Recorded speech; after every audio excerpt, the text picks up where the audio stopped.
लेता हूं टेक्स्ट और यहां पे मैं लिख लेता हूं अपर फॉर्मूला। अब टेक्स्ट और अपर फॉर्मूला मैंने ऐसे लिख लिया, UPPER होती है सॉरी, और मैंने इसे सिलेक्शन करके मैंने इस पे कलर कर दिया, हेडिंग बना लिया और उसके बाद मैं यहाँ पे नेम लिखता हूँ 1 2 3 4 5 6 7 8 9 10 11 तक। तो मैंने यहाँ सिलेक्शन करा, बॉर्डर डाल दिया। अब यहाँ पे मैंने नाम लिखा सपोर्टेड, मैंने यहाँ लिखा राजकुमार, राजू पाल, रमेश सिंह,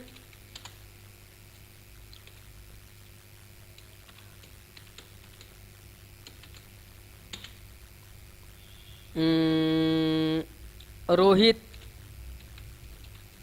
जैन, और मैं इसी की कॉपी कर लेता हूँ भाई, कॉपी पेस्ट, थोड़ा सा जल्दी हो जाएगा। और यहाँ पे मैंने लिख दिया सपोर्टेड इमरान KHAN खान, और यहाँ पे मैंने लिख दिया सैफ अली। अब मैंने कुछ नाम लिखे हैं जिसमें आप देखे होंगे कि सारे स्मॉल में भी हैं, कुछ के पहले वर्ड स्मॉल में, दूसरा वर्ड कैपिटलाइज में है, किसी का कैपिटलाइज में पहला है फिर स्मॉल में है, किसी में टगल कैस में है, कोई भी अक्षर बड़ा है कोई भी अक्षर छोटा है, किसी में सारे अक्षर छोटे हैं। तो इस हिसाब से मैंने यहाँ पे कुछ टेक्स्ट लिख रखे हैं। अब मैं एक कंपनी में जॉब करता हूँ, डाटा एंट्री का मैं काम कर रहा हूँ, वहाँ पे एम्प्लॉइज़ के नेम लिखे हुए हैं या कस्टमर के नेम लिखे हुए हैं या वहाँ पे कोई प्रोडक्ट लिखा हुआ है जिसमें जो वर्ड्स हैं वो कुछ इस प्रकार से हैं, कोई भी अक्षर छोटा है कोई भी अक्षर बड़ा है, कोई भी अक्षर टगल कैस में। अब कंपनी में जब मैं जॉब कर रहा हूँ जहाँ पे उन्होंने कहा जी सारे अक्षर कैपिटलाइज में होने चाहिए, आप ऐसा लिखो। अगर मैं एक एक अक्षर को कैपिटलाइज में लिखूंगा, जैसे मैंने कैप्स लॉक ऑन करा, मैंने लिखा राज कुमार। अब मैं ऐसे ऐसे एक एक अगर वर्ड को लिखता हूँ तो जाहिर सी बात है बहुत टाइम लग जाएगा। अगर मान लीजिए 1000 नाम की लिस्ट है तो मुझे यहाँ पे एक फॉर्मूला चलाना होगा, इक्वल अपर लिखने के बाद मुझे ब्रैकेट लगाना होगा। अब कह रहा है किस टेक्स्ट को या कौन से मैटर को आपको अपर में करना है। मैंने उस सेल पे क्लिक करा, ब्रैकेट बंद करने के बाद जब मैं एंटर प्रेस करूंगा तो वो अक्षर कैपिटलाइज में हो जाएगा। एक बार दोबारा ट्राई करते हैं, इक्वल UPPER अपर, उसके बाद ब्रैकेट और उसके बाद आपको उस टेक्स्ट या उस सेल पे क्लिक करना है, ब्रैकेट बंद करके आप एंटर करेंगे तो वो सेल में वो नाम कैपिटलाइज में हो जाएगा। अब लेकिन सभी को करने हैं तो आपको करना क्या है, ड्रैग, आपको इस सेल को यहाँ से इस पॉइंटर पे क्लिक करना है, माउस को दबाना है और नीचे की ओर ड्रैग करना है, सभी के सभी नाम आपको कैपिटलाइज में मिल जाएंगे। इसी तरीके से मैं इसे दोबारा कॉपी कर लेता हूँ, यहाँ पे मैंने पेस्ट करा, पेस्ट करने के बाद ये हमारे हो गए टेक्स्ट और यहाँ पे हम चलाएंगे दूसरी कमांड। यहां पे मैंने लिख दिया लोअर, LOWER लोअर। अब लोअर फॉर्मूला क्या करता है, अगर मान लीजिए मैं जहां जॉब करता हूं उन्होंने कहा जितने भी नाम है भाई मुझे तो स्मॉल में चाहिए, स्मॉल लेटर में, अब कैपिटलाइज में नहीं चाहिए, तो मैं उस जगह लोअर फॉर्मूले का यूज कर दूंगा, LOWER लोअर, उसके बाद ब्रैकेट और उस सेल पे क्लिक और ब्रैकेट बंद और एंटर।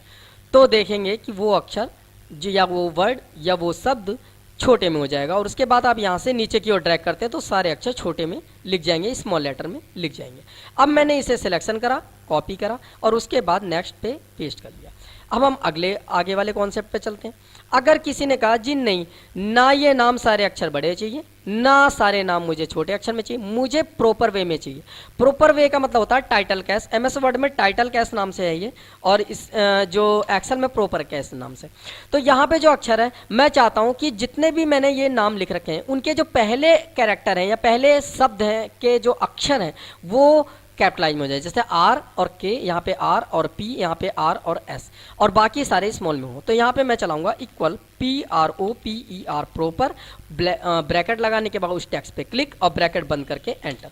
तो आप जब इसे ड्रैग करते हैं तो सारे अक्षर प्रॉपर वे में हो जाएंगे या टाइटल कैस में हो जाएंगे, सारे अक्षर के जो पहले कैरेक्टर हैं वो कैपिटलाइज में, बाकी स्मॉल में हो जाएंगे। तो इस तरीके से आप लोगों ने सीखा कि अगर सारे शब्दों को आपको बड़े में लिखना है तो कैसे करें, सारे शब्दों को छोटे कैस में मतलब स्मॉल लेटर में लिखना है या लोअर कैस में लिखना है तो कैसे करें, और सारे अक्षर को टाइटल कैस में यानी कि प्रॉपर फॉर्मूले में लिखना है तो कैसे लिखें।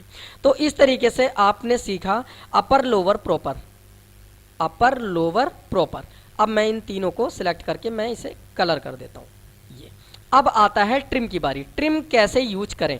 तो ट्रिम यूज करने के लिए हमने यही वाला सेल सिलेक्ट कर लिया और कॉपी कर लिया, नेक्स्ट पे हमने पेस्ट कर लिया। पेस्ट करने के बाद अगले सेल पे जाते हैं, इसका साइज थोड़ा सा और बढ़ा लेते हैं भाई, और आगे थोड़ा और खिसकाते हैं कुछ इस प्रकार से, और उसके बाद यहाँ पे हम लिख लेते हैं ट्रिम, TRIM, ट्रिम।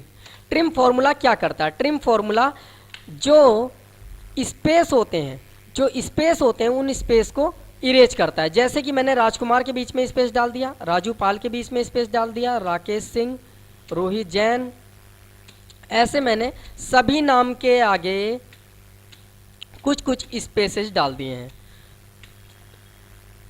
जो ठीक नहीं है। अब कुछ कोई शब्द ऐसे लिखे हैं जिनमें स्पेसेस की संख्या ज़्यादा है और हमें चाहिए वन टाइम स्पेस जो नॉर्मली रहता है सभी वर्ड के बीच में।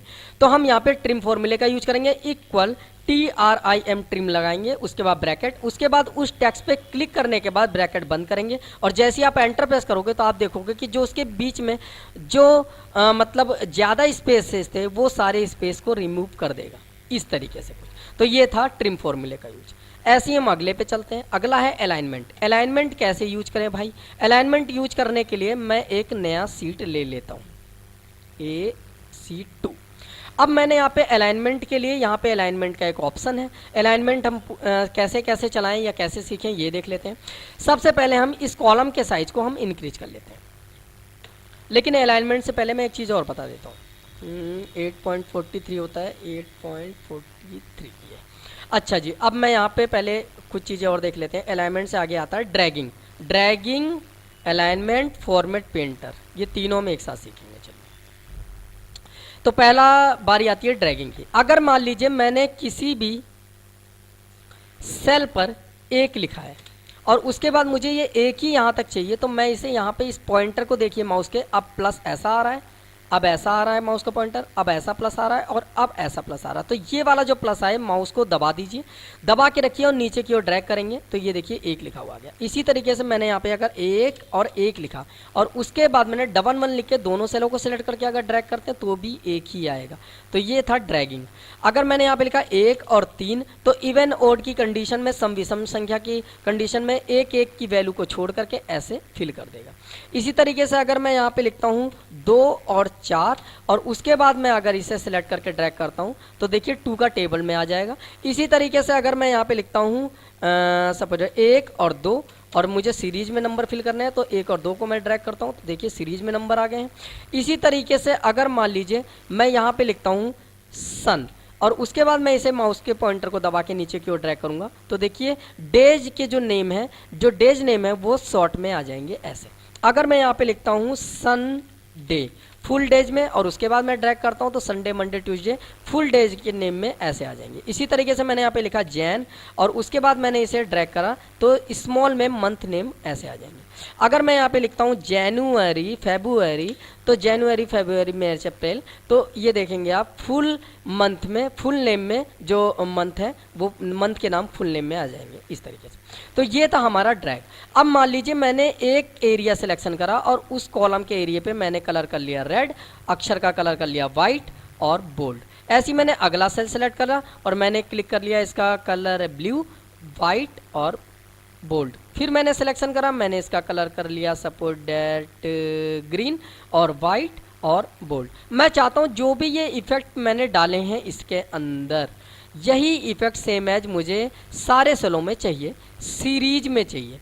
तो मैं क्या करूँगा, इस एरिया का मैं सिलेक्शन करूँगा। सिलेक्शन करने के बाद फॉर्मेट पेंटर पे क्लिक करेंगे और हम इसे ड्रैग कर लेंगे जो जिसमें कलर फॉर्मेटिंग नहीं थी। तो जब आप इसे पहले ये एरिया को ऐसे सिलेक्शन करके जब आप ड्रैग करेंगे तो सभी में वो चीज़ फिल हो जाएगी। देखिए दोबारा मैंने एरिया सिलेक्शन करा, उसके बाद फॉर्मेट पेंटर पे क्लिक करा और माउस को दबा करके मैं ऐसे पूरा ड्रैग करूँगा। तो दोबारा देखते हैं एक बार, सिलेक्शन, फॉर्मेट पेंटर, माउस को यहाँ पे दबाया और पूरा एरिया मैंने सेलेक्ट कर लिया। तो ये देखिए आप पूरे में कलर आ गया सीरीज में। तो ये था फॉर्मेट पेंटर का यूज। अगर मैं किसी भी एक कलर को सिलेक्ट करके उसका कलर ऐसे चेंज कर लेता हूँ, जैसे मैंने ये कलर कर लिया इसका ऐसा, अब मैं चाहता हूँ ये वाला कलर सब पे आ जाए, फिर ये तीनों को सिलेक्शन करो और फॉर्मेट पेंटर पे क्लिक करो और एरिया ऐसे सिलेक्शन कर लो तो सब पे कलर वही वाला फिल हो जाएगा। मैं चाहता हूँ इसका जो कलर है वो नॉर्मल हो जाए, तो मैंने एक का कलर नॉर्मल करने के लिए नो फिल करा, फिर यहाँ पे अक्षर को कर दिया मैंने ऑटोमेटिक।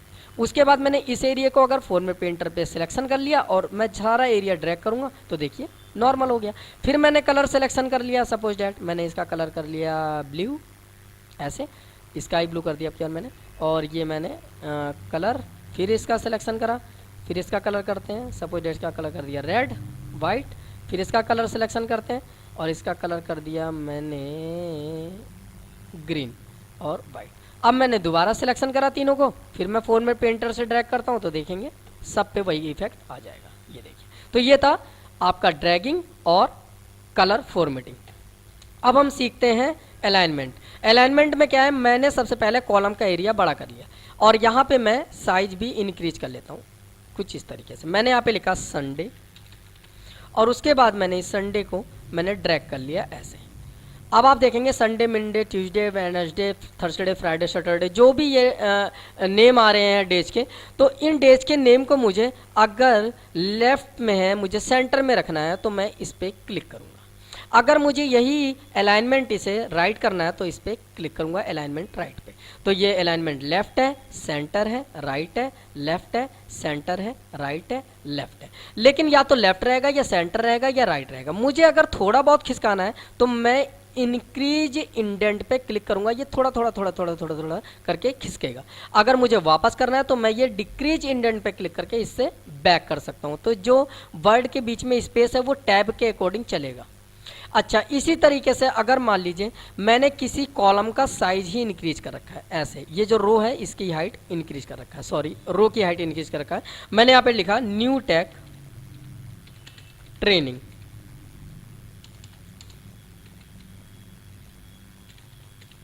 न्यूटेक ट्रेनिंग लिखने के बाद मुझे ये ऊपर चाहिए तो ये देखिए अपर आ गया। मुझे ये बीच में मतलब मिडल में चाहिए तो मिडल अलाइनमेंट, मुझे नीचे चाहिए तो बॉटम अलाइनमेंट, मतलब upper middle bottom, upper middle bottom. अगर मुझे इसे मिडल में चाहिए लेकिन यहाँ सेंटर पॉइंट पे, तो मैं इस वाले सेंटर पॉइंट पे क्लिक करूँगा तो मिडल और सेंटर पॉइंट ये है इसका। इसी तरीके से ये काम करता है रो पे और ये काम करता है कॉलम्स पे। समझ में आ गया होगा। अब हम इसके अगले वाले ऑप्शन पे बढ़ते हैं। मैंने यहाँ पे लिख लिया सपोज डैट मैंने यहाँ पे लिख लिया इमरान और मैंने यहाँ पे सिलेक्शन कर लिया, कंट्रोल आर कंट्रोल डी दबाया। अब आप देख रहे होंगे कि इमरान इमरान इमरान ऐसे लिखे हुए बहुत जगह आ गए हैं।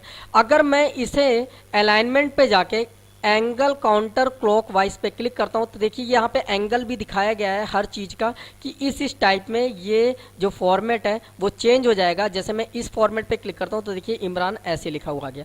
इसे हम टाइम टेबल वगैरह बनाने के लिए यूज करते हैं स्कूल में, और कंपनियों में भी अगर आप एक अटेंडेंस चार्ट बना रहे हैं तो उसमें भी यूज कर सकते हैं। तो इस तरीके से आप इसका अलाइनमेंट मूव कर सकते हैं। अगर इस पर क्लिक करते हैं तो ऐसा हो जाएगा मूव, इस पर क्लिक करते हैं तो ऐसा मूव हो जाएगा। देखिए इमरान इमरान सीधा ही में लिखा है, अपोजिट में लिखना है तो इस पर क्लिक करेंगे तो देखेंगे कि इमरान ऐसे लिख गया, वो अप टू मतलब डाउन से अप की ओर। ऐसी मैंने इसे सिलेक्शन कर लिया और मैंने क्लिक करा इस पे तो देखेंगे कि इधर की ओर मूव हो गया। मतलब इमरान इधर देखिए इसका जो नाम है इस साइड में आ गया है और पहले इसका नाम इस साइड पे था। देखिए ये left to right, right to left ऐसे होगा। तो इस टाइप से आप यहाँ पे इसका जो अलाइनमेंट है वो मूव कर सकते हैं। तो ये वाले पोर्शन हो गए। अब अगला आता है word text, wrap text. Sorry, wrap text में क्या है, जैसे मैंने यहाँ पे लिखा new take training, training sorry TRAINING, Newtech training लिखने के बाद मैं चाहता हूं कि ये एक ही सेल में दो शब्द हों और ये जैसे अलग अलग सेल मतलब एक ही सेल में दो शब्द हों लेकिन ये एक सेल से दूसरे सेल में जा रहा है। तो मैं व्रैप टेक्स्ट पे क्लिक करूंगा, सेल का साइज बढ़ जाएगा थोड़ा सा। अगर इसका एरिया बढ़ाते हैं तो न्यूटेक ट्रेनिंग ये देखिए एक सेल में दो नाम ऐसे आ जाएंगे और यहाँ से आप ऐसे क्लिक कर सकते हैं। ये देखिए अगर मैं यहाँ पे कर्सर रखता हूँ तो यहाँ पे दिखा भी रहा है, देखिए माइक्रोसॉफ्ट एक्सेल एक साथ लिखा हुआ है और नीचे माइक्रोसॉफ्ट एक्सेल एक्सेल में ऐसे लिखा हुआ है। तो उसी टाइप से ये चेंज हो जाता है। इसी तरह से क्या है कि अगर मान लीजिए मैंने ये एरिया सिलेक्शन करा ये वाला और मैंने क्लिक कर दिया मर्ज एंड सेंटर। मान लीजिए मैंने ऐसे भी लिख सकते हैं, जैसे मान लीजिए मैंने यहाँ पे लिखा SR और यहाँ पे लिखा मैंने नंबर। अब मैं चाहता हूँ SR नंबर जो है वो ऐसे मर्ज कर दिया जाए, तो ये देखिए मर्ज नहीं हो रहा है, सिर्फ SR आ गया। लेकिन अगर मैं यहाँ पे लिखता हूँ SR स्पेस नंबर और फिर मैं चाहता हूँ कि ये दोनों मर्ज होके एक सेल में मिडिल में आ जाए, तो इससे ही मैं मर्ज एंड सेंटर से ऐसे यूज कर सकता हूँ, फिर मिडिल में रख लूँगा। तो ये SR नंबर ऐसे भी लिख सकते हैं, बहुत जगह ये डेटा यूज होता है छोटे छोटे पॉइंट पे। बाकी मैं बेसिक तौर पे बताता हूँ आपको कि अगर आप पूरा एरिया सिलेक्शन करके मर्ज एंड सेंटर करते हैं तो सारी लाइनें डिलीट हो जाती हैं, यहाँ से बैक हो सकता है। सेकंड ऑप्शन पे अगर आप मर्ज अक्रॉस पे क्लिक करते हैं तो ये जो अप टू डाउन वाली मतलब जो कॉलम वाली लाइनें हैं वो इरेज हो जाएंगी, रो वाली रहेंगी। आप मर्ज अक्रॉस पे अगर आप क्लिक करते हो तो ये देखिए मर्ज अक्रॉस पे ऐसे आती हैं लाइनें, control Z control Z control Z control Z. अगर आप मर्ज सेल पे क्लिक करते हैं तो पहले वाले की तरह ही ये एकदम काम करता है, सारी लाइनें इरेज कर देगा। कोई भी चीज़ लिखते हैं तो नीचे से लिखना चालू करेगा। अच्छा, मान लीजिए अब मैं सारी लाइनें आ गई वापस, मैंने सारा एरिया सिलेक्शन करा ये वाला जितना मुझे चाहिए था और मैंने इसे कर दिया मर्ज सेल या मर्ज एंड सेंटर। उसके बाद मैंने यहाँ पे सपोज दैट कोई चीज़ लिख दिया, जैसे मैंने यहाँ पे लिख दिया सपोज दैट राजू, और मैंने यहाँ पे राजू इतनी जगह फिल कर रखा है, कंट्रोल डी कंट्रोल आर। दोबारा दिखा देता हूँ एक बार, आप एरिया सिलेक्शन करिए, कंट्रोल आर से राइट फिल, कंट्रोल डी से डाउन फिल। अब मैं चाहता हूँ कि ये डेटा डिलीट नहीं होना चाहिए, जो ये वाला डेटा है ये डिलीट नहीं होना चाहिए, लेकिन जो ये वाला है सेल इसकी लाइनें वापस आनी चाहिए, इसे हम कहते हैं ग्रिड लाइन। तो ग्रिड लाइन वापस आनी चाहिए। अगर मैं यहाँ से बैक करता हूँ तो देखेंगे कि डेटा डिलीट हो जाएगा और उसके बाद ग्रिड लाइन आएगी। मैं इसे फॉरवर्ड करता हूँ तो क्या होगा कि डेटा आ गया लेकिन ग्रिड लाइन चली गई। लेकिन मैं यहीं का यहीं अगर लाइनें वापस लाना चाहता हूँ तो मुझे करना होगा अनमर्ज सेल। इस पर क्लिक करते ही ग्रिड लाइन आपकी वापस वहीं की वहीं आ जाएगी। तो ये था हमारा फॉर्मेट पेंटर था। अब अगला आता है नंबर फॉर्मेटिंग कैसे यूज करते हैं। नंबर फॉर्मेटिंग को यूज करने के लिए अगला ऑप्शन पे चलते हैं भाई। मैंने सीट 5 ले लिया। नंबर फॉर्मेटिंग में क्या है कि अगर मान लीजिए हम यहाँ पे लिखते हैं 1 2 3 4 5 6 7 8 9 10, तो यहाँ पे देखिए नॉर्मल नंबर आए हैं, लेकिन मैं चाहता हूँ कि नंबर की जगह मुझे किसी देश की करेंसी के हिसाब से अमाउंट को शो करना है। तो कैसे करेंगे, तो उसके लिए मैंने वो एरिया सिलेक्शन कर लिया ये वाला, और मैंने इस सेल को सिलेक्ट करके मैंने कर दिया सपोज है यूएस में डॉलर चलता है तो मैंने यूएस का यूनाइटेड स्टेट, इंग्लिश में जहाँ डॉलर का सिंबल है तो मैंने इस पर क्लिक करा। तो यहाँ पे जो करेंसी का सिंबल है वो 1 2 ऐसे आप देखेंगे तो वहाँ पे डॉलर का निशान हर नंबर के आगे आ जाएगा। इसका मतलब क्या है कि ये डॉलर में $1 $2 $3 हो गया है। इसी तरीके से अगर मान लीजिए मुझे यूरो में शो कराना है तो मैंने यहाँ पे एरिया सिलेक्शन करा यूरो पे और मैंने यहाँ लिखा 1 2 और फिर मैं इसे अगर ड्रैग करता हूँ तो आप देखेंगे कि हर जगह यूरो में जो सिंबल है वो लग जाएंगे। इसी तरीके से अगर मान लीजिए मुझे इंडिया करेंसी में रे लिखा हुआ आता है, रे आता है, तो मुझे रे वाला फॉर्मेट चाहिए तो मैं इसे सिलेक्शन करूंगा और मैं यहाँ देखूंगा रे, लेकिन आप देखेंगे कि यहाँ पे रे नहीं दिखाई दे रहा है। तो आपको करना क्या है, आपको मोर अकाउंटिंग फॉर्मेट्स पे क्लिक करना है। उसके बाद आप यहाँ पे अकाउंटिंग वाले ऑप्शन पे आएंगे और यहाँ पे देखिए सिंबल दिया हुआ है, इस सिंबल के ऑप्शन पे क्लिक करिए और यहाँ पे आप अपने देश का, जिस देश में आप रहते हैं उस देश से रिलेटेड आपको जो करेंसी सिंबल है वो सिलेक्ट करना है। तो मैं रे देख लेता हूँ, अभी फाइंड ही करो, ये रहा रे हिंदी इंडिया, मैंने इसे सिलेक्ट कर लिया, ओके कर लिया। अब मैं आगे लिखता हूँ 1 2, तो आप देखेंगे कि हर जगह रे आ गया है, ये देखिए। इसी तरीके से अगर रुपीज़ वाला सिंबल चाहिए आपको तो आपको रुपीज़ के लिए RS, तो आप मोर अकाउंटिंग फॉर्मेट में जाइए सेलेक्ट करके और यहाँ पे आपको RS के लिए अमाउंट, मतलब या तो वो जो RS अमाउंट के लिए एरिया सिलेक्शन करना है आपको वो वाला। तो यहाँ पे लिखा हुआ RS Punjabi Pakistan, RS Sindhi Pakistan, RS Tamil Sri Lanka, RS Urdu Pakistan, जो भी आपको लेना है वो वाला RS ले लीजिए, वही फॉर्मेट आएगा सब में। तो मैंने इस पर क्लिक करके RS पंजाबी पाकिस्तान वाला ले लिया, सिलेक्ट कर लिया। अब मैं यहाँ पे अगर 1 और 2 लिखता हूँ तो हर वैल्यू के आगे, उस नंबर वाली वैल्यू के आगे RS लिखा हुआ आएगा। इसका मतलब क्या है, ₹1 ₹2 ₹3। क्लियर। तो इस तरीके से आप इसका जो करेंसी सिंबल है वो यूज कर सकते हैं नंबर फॉर्मेटिंग में। अगला आता है परसेंटेज का। तो परसेंटेज के लिए मैंने एरिया सिलेक्शन कर लिया, मैंने परसेंटेज पे क्लिक करा। अब मैंने यहाँ पे अगर 1 लिखा तो देखिए 1%, 2 लिखा तो 2%। इस तरीके से अगर मैं जो भी वैल्यू लिखूंगा परसेंट का एक्टिवेट करने के बाद फॉर्मेट, तो यहाँ पे 1%, 2%, 3% इस टाइप से परसेंट वाला इफेक्ट चलेगा। इसी के बाद हम नंबर फॉर्मेट पे हम चलाते हैं कॉमा स्टाइल। कॉमा स्टाइल के लिए मैंने सीधा नंबर पहले लिख लिया आपको समझाने के लिए, और यहाँ पे अगर मैं इसे ड्रैग करता हूँ तो नॉर्मल नंबर है, न्यूमेरिकल वैल्यू आ रही है जैसे 1 2 3 4 5 6 7 8 9 10। अगर मैं इस वैल्यू को सिलेक्ट करके और इस कॉमा स्टाइल पे मैं क्लिक करता हूँ तो हर जगह अमाउंट वाला फॉर्मेट आ जाएगा, हर जगह 1 rupees 2 rupees 3 rupees 4 rupees 5 rupees ऐसे आ रहा है 10 रुपीज़ तक। अगर मैं थोड़ा सा एरिया और सिलेक्ट कर लेता हूँ एक दो और मैं कॉमा स्टाइल पे क्लिक करता हूँ, जैसे मुझे यहाँ पे लिखना है 5 रुपीज़ 60 पैसे, तो 5.6 लिखूंगा तो 5 रुपीज़ 60 पैसे हो जाएगा। 2.3 लिखते हैं तो 2 रुपीज़ 30 पैसे हो जाएंगे। 200.5 लिखते हैं तो 200 रुपीज़ 50 पैसे हो जाएंगे। तो इस टाइप से आप इस कॉमा स्टाइल का यूज कर सकते हैं। इसका हम अगर सिंबल लेना चाहते हैं तो सिंबल भी ले सकते हैं, और मतलब अगर विदाउट सिंबल के हम कोई भी अमाउंट को शो करना चाहते हैं तो हम ये इफेक्ट भी चला सकते हैं। और 99 पैसे तक होते हैं, 99 पैसे के बाद आपका 100 पैसे का रुपये में कन्वर्ट हो जाता है, 100 पैसे का 1 रुपये होता है, तो इसलिए यहाँ पे डबल जीरो आ रहा है। तब भी आप जीरो की वैल्यू को भी आप इंक्रीज डिक्रीज कर सकते हैं एक्सेल पे, उसका भी फॉर्मेट है। बाकी आप अगर जीरो की वैल्यू को इंक्रीज करना चाहते हैं तो आप यहाँ पे क्लिक करके इंक्रीज कर सकते हैं इस तरीके से। अगर डिक्रीज करना चाहते हैं तो यहाँ पे क्लिक करके आप इसे डिक्रीज भी कर सकते हैं।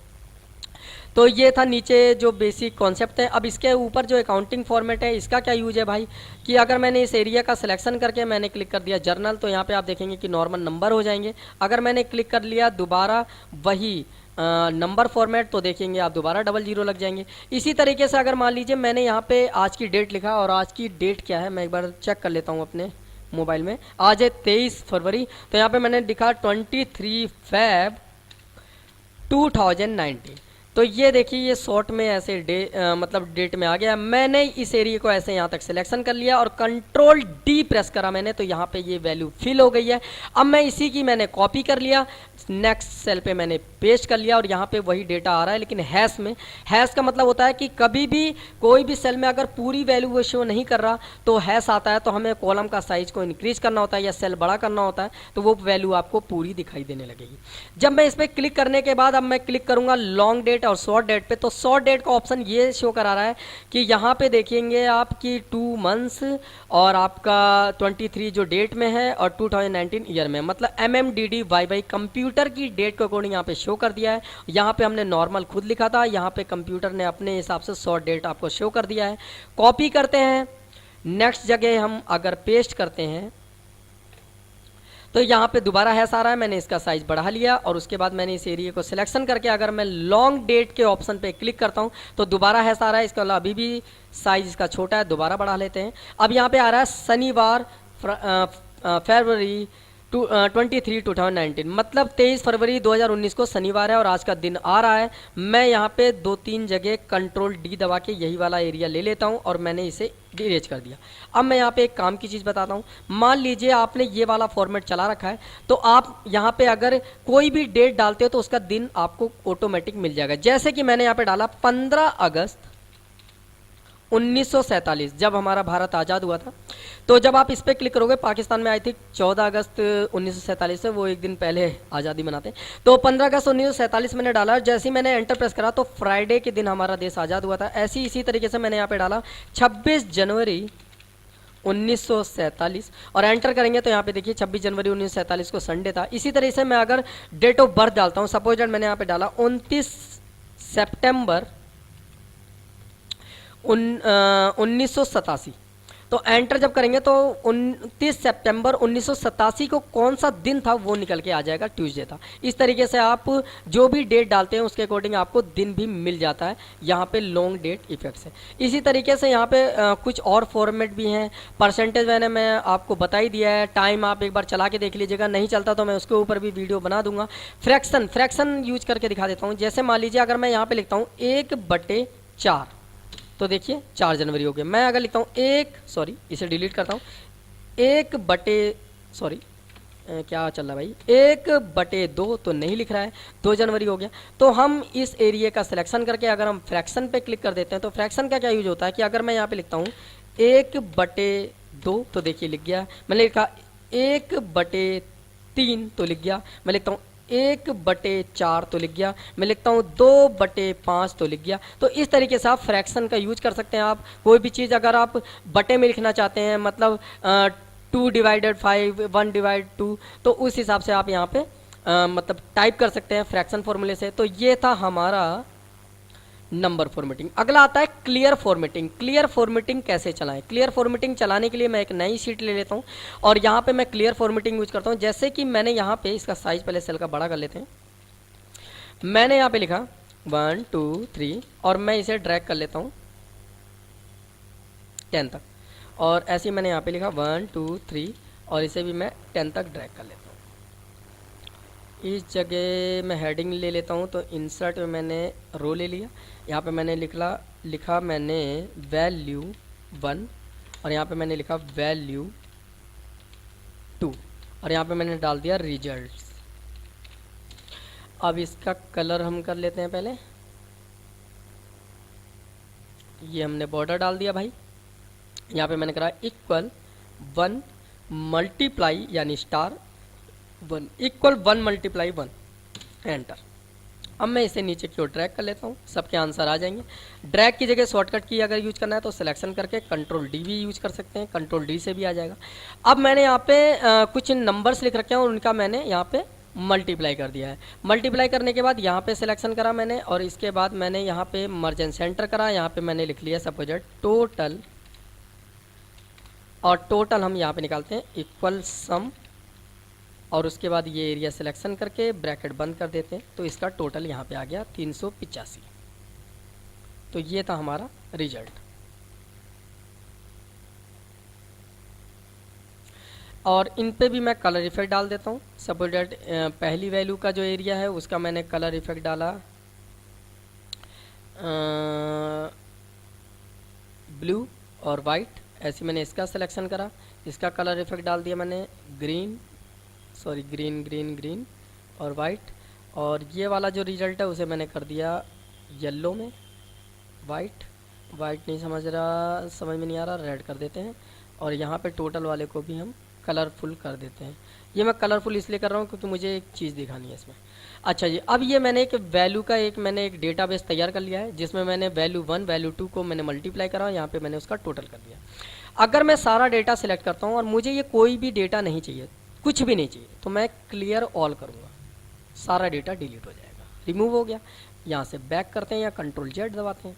उसके बाद अगर मैं क्लिक करता हूँ colour clear formats, clear all के नीचे क्लियर फॉर्मेट, तो इसका मतलब होता है जितने भी मैंने इसमें कलर इफेक्ट लगाए हैं वो सारे कलर इफेक्ट डिलीट हो जाएंगे। देखिए डिलीट हो गया, लेकिन यहाँ पे कंडीशन पूरी बनी की बनी रहेगी। फिर मैंने इसे सिलेक्ट करा और बैक कर लिया। अब यहाँ पे अगर हम करते हैं क्लियर कंटेंट्स, तो क्लियर कंटेंट्स का मतलब होता है कि सपोज डेट क्लियर कंटेंट्स का मतलब होता है मेटा डिलीट करना और कलर रह जाएगा। तो मैंने इस पर क्लियर जब क्लिक करेंगे तो क्लियर होगा मैटर और ना कि कलर। ये देखिए कलर वहीं का वहीं बना हुआ है लेकिन मैटर इरेज हो गया है। देखिए कहीं भी मैटर नहीं दिखाई देगा आपको, यहाँ पे सीट पे भी फॉर्मूले बार में कुछ नहीं दिखा रहा। बैक। अब मान लीजिए 385 की जगह यहाँ पे आ गया 320, और यहाँ पे जो हमने डिवाइडेशन करी थी कहीं पे डिवाइडेशन यहाँ पे 115 हो गया, तो कुछ जगह गड़बड़ी हो गई। तो मैंने इस फाइल को बनाया, इस फाइल को मेल कर दिया मैंने। जब अगले व्यक्ति ने चेक करा तो उसे लगा कि यहाँ पे गड़बड़ी है और यहाँ पे गड़बड़ी है, तो उसने क्या करा, उसने यहाँ पे कमेंट डाल दिया। रिव्यू में गए कमेंट, तो कमेंट में यहाँ पे कमेंट डाल दिया, उन्होंने कुछ भी डाल दिया कि this result is not valid. ऐसी मैंने यहाँ पे क्लिक करा और यहाँ पे भी मैंने कमेंट कर दिया। यहाँ पे मैंने डाल दिया please check your sum value because it is not right. उन्होंने ये मान लीजिए कमेंट में डाल के मुझे मेल दोबारा भेज दिया। मैंने मेल चेक करा, अच्छा यहाँ पे मेरी एक गलती है और यहाँ पे एक गलती है। तो ये कमेंट शो करता है। कमेंट में आप किसी भी चीज़ को शो कराने के लिए, कोई भी आपने गलती कर दिया या कहीं करेक्शन करना है तो आप उस चीज़ पे कमेंट कर सकते हो, उस डेटा को इरेज ना करके, और उस चीज़ पे आप पॉइंट करके दिखा सकते हो कि इस जगह आपने गलतियाँ करी हैं। अच्छा अब मान लीजिए मैंने चेक करा, मुझे लगा हाँ जी गलत है, तो मैं यहाँ पे जो ये जो कमेंट है, अगर मैं प्रीवियस करता हूँ तो देखिए प्रीवियस वाला कमेंट सेलेक्ट हो गया, नेक्स्ट करूँगा तो नीचे वाला कमेंट सेलेक्ट होगा, तो नेक्स्ट प्रीवियस ये काम करता है।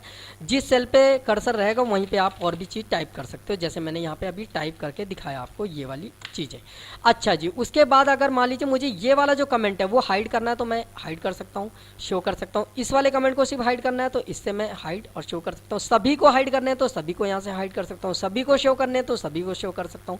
हाइड करने के बाद जब आप कर्सर रखेंगे तो वही वैल्यू या वही कमेंट शो करेगा जहाँ पे कमेंट था, और शो ऑल से दोनों कमेंट शो हो जाएंगे। अगर आपने इसका करेक्शन कर दिया है, जैसे यहाँ पे मैंने कर दिया इक्वल 1 मल्टीप्लाई बाय 1 एंटर, तो ये आंसर ठीक आ गया। अब यहाँ पे मैंने कर दिया इक्वल सम लिखने के बाद ब्रैकेट और एरिया सिलेक्शन ब्रैकेट बंद और एंटर, तो सही रिजल्ट आ गया।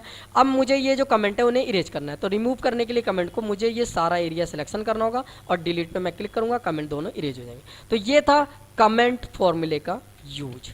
तो मैंने आपको क्या क्या बता दिया, आप देख लेते हैं। इसमें मैंने अलाइनमेंट भी बता दिया है, होम पे जाके इसका भी कलर करते हैं येलो, और मैंने साथ में आपको कमेंट भी बता दिया। कमेंट है कहाँ भाई, कमेंट नहीं दिया हुआ, चलिए कोई नहीं, मैंने एडवांस में आपको बता दिया। अब अगला आता है प्रोटेक्ट सीट। प्रोटेक्ट सीट की बात करते हैं। प्रोटेक्ट सीट में क्या होता है कि जैसे मान लीजिए ये कोई भी जो भी डेटा मैंने क्रिएट कर रखे हैं, जैसे मान लीजिए मैंने यहाँ क्रिएट कर, तो मैं यहाँ पे कोई भी चीज़ लिख सकता हूँ कहीं भी कुछ भी, लेकिन मैं चाहता हूँ कि जो भी ये डेटा क्रिएट है इसके बाद इस सीट पर कोई भी कुछ भी लिख ना पाए, तो उस जगह हम फॉर्मेट पर जाते हैं, प्रोटेक्ट सीट पर जाते हैं। प्रोटेक्ट सीट पे जब आप क्लिक करोगे तो यहाँ पे पासवर्ड डालने का एक ऑप्शन आएगा। पासवर्ड आपने डाल दिया, जैसे मैंने डाल दिया सपोज 1 2 3, दोबारा ओके करेंगे, री एंटर पासवर्ड मांगेगा, वही पासवर्ड आपको दोबारा डालना है 1 2 3 जैसे मोबाइल में डालते हैं, और ओके करने के बाद आप इस सीट पे कहीं भी कुछ भी लिख नहीं सकते, जो लिखा हुआ उसमें भी चेंज नहीं कर सकते और न्यू सेल पे नहीं लिख सकते। अगर आपको अनप्रोटेक्ट करना है तो अनप्रोटेक्ट पे जाना होगा आपको। गलत पासवर्ड डालते हैं तो अनप्रोटेक्ट नहीं होगा, आप कुछ भी नहीं लिख पाएंगे, ये देखिए। लेकिन जब आप सही पासवर्ड डालते हैं यहाँ पे तो आप लिख सकते हैं इस तरीके से। क्लियर? अच्छा, दूसरी चीज़ अगली कौन सी आती है वो देखते हैं। अगला आता है प्रोटेक्ट सीट के नीचे प्रोटेक्ट वर्कबुक। प्रोटेक्ट वर्कबुक भी एक बहुत अच्छी कमांड है। प्रोटेक्ट वर्कबुक में क्या होता है कि हम अपनी सीट को बिना ओपन ही नहीं कर सकते बिना पासवर्ड के, मतलब जब तक आप पासवर्ड को नहीं डालेंगे आपकी सीट आप भी नहीं ओपन कर सकते, कोई भी ओपन नहीं कर सकता। उस जगह उसके लिए हमें करना क्या होगा, हमें सबसे पहले फाइल को सेव करना होगा। सेव करने के लिए फाइल को यहाँ पे सेव का ऑप्शन यहाँ पे क्लिक कर सकते हैं। यहाँ पे देखकर यहाँ पे सेव ऑप्शन पे जब आप क्लिक करेंगे तो ये ऑप्शन आ जाएगा और आप यहाँ पे फाइल का नाम डाल के सेव कर सकते हैं। दूसरा तरीका है आप इस ऑफिस बटन पे क्लिक करिए और सेव के ऑप्शन पे क्लिक करिए, तो भी ऑप्शन पे सेव करने का एक फॉर्मेट या डायलॉग बॉक्स आ जाएगा। उसके बाद आप सेव एज पे भी क्लिक कर सकते हैं, इससे भी डायलॉग बॉक्स आ जाएगा। कंट्रोल एस दबा सकते हैं तो भी डायलॉग बॉक्स आ जाएगा। अगर आप F12 दबाते हैं तो भी डायलॉग बॉक्स आ जाएगा। मतलब बहुत सारे सेव करने के ऑप्शन है। तो मैं यहाँ पे क्लिक करता हूँ और सेव के ऑप्शन पे जाके यहाँ सेव करता हूँ। तो मैंने यहाँ पे फाइल का नाम डालना है, तो मैंने यहाँ पे डाल दिया माई डेटा रिपोर्ट, मैंने ये नाम डाल दिया। अब मैं इसे सेव कर लेता हूँ और यहाँ से मैं इसे कर देता हूँ क्लोज, और इसे मैंने मिनिमाइज करा। अगर मुझे वो फाइल ओपन करना है तो मुझे एक्सेल ओपन करना होगा। एक्सेल ओपन करने के बाद मुझे यहाँ पे विंडो की पे क्लिक करना होगा। माई डेटा रिपोर्ट पे मैंने क्लिक करा और ओपन हो गया। कोई भी ऐसे ओपन कर सकता है, लेकिन मैं चाहता हूँ भाई पासवर्ड डालना हो तभी ओपन हो, कोई भी बिना पासवर्ड डाले नहीं ओपन कर पाए। तो मैं यहाँ पे ऑफिस बटन पे क्लिक करूँगा। ऑफिस बटन पे क्लिक करने के बाद यहाँ पे देखिए प्रिपेयर का एक ऑप्शन है, इस पर क्लिक करेंगे। यहाँ पे आ रहा है इनक्रिप्ट डॉक्यूमेंट। इनक्रिप्ट डॉक्यूमेंट पे हम जब क्लिक करेंगे इस इनक्रिप्ट डॉक्यूमेंट पे, तो यहाँ पे पासवर्ड मांगेगा। पासवर्ड हम यहाँ पे डालते हैं 1 2 3, फिर ओके करते हैं, फिर दोबारा पासवर्ड मांगा और हमने डाला 1 2 3 1 2 3 और ओके कर दिया। उसके बाद आप इसे क्लोज करेंगे, सेव का ऑप्शन आ रहा है, आप इसे यस कर दीजिए। अब अगर आप अपनी फाइल यहाँ से ओपन करते हैं माई डेटा रिपोर्ट को, तो आपको पासवर्ड डालना होगा। गलत पासवर्ड डाल के ओके करते हैं तो पासवर्ड एक्सेप्ट नहीं करेगा और फाइल ओपन नहीं होगी। अगर आप यहाँ पे सही पासवर्ड डालते हैं 1 2 3 और 1 2 3 डालने के बाद दोबारा डालते हैं 1 2 3 और जब ओके करते हैं तो ये फाइल ओपन हो जाएगी। तो इस तरह से आप इस फाइल का भी यूज कर सकते हैं। कल को आपको इसकी फाइल का जो पासवर्ड है रिमूव करना है तो आप दोबारा प्रिपेयर में जाइए, इनक्रिप्ट पे जाइए और यहाँ पे पासवर्ड आप 1 2 3 जो है डला हुआ है उसे ओके कर दीजिए। अब पासवर्ड हट चुका है, दोबारा आप इसे सेव करिए और दोबारा आप इसे ओपन करके देखिए। सॉरी पासवर्ड नहीं हटा, पासवर्ड हटाते हैं भाई। इनक्रिप्ट 1 2 3, नहीं इनक्रिप्ट से मैं यहाँ से हटाई देता हूँ, ब्लैंक कर देता हूँ ये। अब मैं दोबारा क्लोज, यस, अब दोबारा ओपन। सॉरी मुझे पासवर्ड ही नहीं रखना था, ये माइंड से थोड़ा सा स्लैप हो गया था। अच्छा ये माइंड से स्लिप हो जाने के कारण थोड़ी दिक्कत हुई। अच्छा अगला क्या फॉर्मेट है ये देखते हैं। गोल सीक, सिनेरियोस मैनेजर और डेटा टेबल। इसका ही मैं बेसिक आपको एक बेसिक तौर पे जानकारी देता हूँ, बाकी इसके ऊपर एक बहुत बड़ा डेटा बन सकता है। फिलहाल गोल सीक का यूज़ देख लीजिए। गोल सीक के यूज के लिए जैसे मान लीजिए मैंने यहाँ पे, मैं एक बार क्या हुआ, मैं एक बार मार्केट गया। मार्केट जाने के बाद मैंने वहाँ पे बहुत सारी चीज़ें परचेज करी। सपोज डैट मैंने बहुत सारी चीज़ें परचेज करी, जैसे 200 रुपये की थी अमाउंट की, 500 रुपये की थी, 800 रुपये की, 700 रुपये की, 900 रुपये की, 600 रुपये की, 400 रुपये की। अब मैं घर आया, जितने जितने मैंने रुपए का सामान परचेज किया था वो मैंने सारे अमाउंट लिख लिए। लिखने के बाद मैं इक्वल दबाता हूँ और मैंने यहाँ पे चलाया सम ब्रैकेट, और उसके बाद मैंने सारा एरिया सिलेक्शन करके मैंने उसे सम कर दिया। टोटल मेरे जो एक्सपेंसेज हुए वो यहाँ पे आए, एक्सपेंसेज जो मेरे एक्सपेंसेज आए वो आए 4100 रुपये, कुछ इस तरीके से। और मैंने यहाँ पे जो परचेज करा था वो मैंने यहाँ पे लिख दिया वैल्यू। ये मेरे सारे वैल्यू हो गए और टोटल जो मेरे एक्सपेंसेज आए वो यहाँ पे निकल के आ गया रिजल्ट में। लेकिन जब मैंने अपना पर्स में जब मैंने पैसा चेक करा तो मेरे पर्स में जो पैसे थे वो थे कम। इसका मतलब मेरे खर्चे हुए ज़्यादा।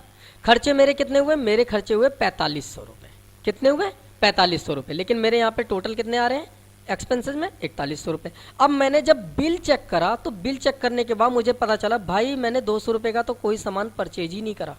तो मैंने यहाँ पे क्लिक किया और मैंने मैंने डेटा पे गया, व्हाट इफ एनालिसिस में गोल सीक, और मुझे जो वैल्यू चाहिए वो यहाँ पे मैं लिख दूंगा। जैसे मुझे चाहिए 4500, किस सेल में मुझे चेंज करना है उस पर मैंने क्लिक करा यहाँ पे, और 200 पे 200 वाली चीज़ पे 200 वाली चीज़ मैंने नहीं खरीदी थी तो मैंने जब इस पर क्लिक करके ओके करा तो ऑटोमेटिक 200 की जगह ही वो वैल्यू आ जाएगी जितनी 4500 में कम थी, और यहाँ पे देखिए 600 हो गया।